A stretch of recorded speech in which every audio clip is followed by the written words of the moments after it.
Carla, matagal ko nang gustong sabihin sa'yo na sobrang gandang-ganda ako sa'yo. At ayun na nga no, so Jomar ay may bagong revelation at inamin tungkol kay Carla.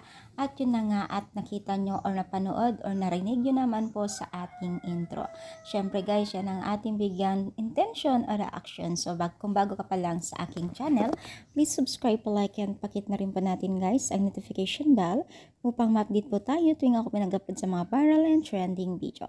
Alam niyo ba guys na itong si Jomar ay talagang hindi rin po nakatiis na nagkomento or komento niya sa pagiging isang top 7 po ni Carla bilang isa sa mga pinakamagandang babae na vlogger sa Pilipinas, no? Na itong si Jomar ay matagal na rin pala na gandang-ganda kay Carla ay noon pa man. So, syempre, kita naman po natin ang katibayan na itong si Carla ay talagang meron ang angking kakayahan na kagandahan na napaka-natural. Alam naman natin itong si Carla na galing din talaga o hirap din sa buhay. Kaya 100% na walang pinaayos or anuman po yan. So, deserve naman po talaga niya kung ano ang kanyang naging position bilang pinakamaganda na vlogger, isa sa mga pinakamaganda, 'di ba?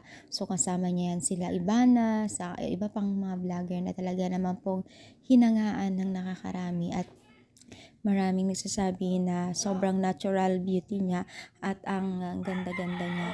At syempre andyan yung mga taga-supporters na sobrang tuwang-tuwa naman at ang Team Kalingap. Hindi naman nila expect talaga na ganito talaga ang mangyayari o kaganapan na pagkakaroon ng napaka-big blessing. Hindi lang pinansyal, maging na rin po ang kanilang mga awarding sa pagiging isang vlogger, di ba? So sana tuloy-tuloy ang ating pagsuporta sa kanila. Anong masasabi ninyo?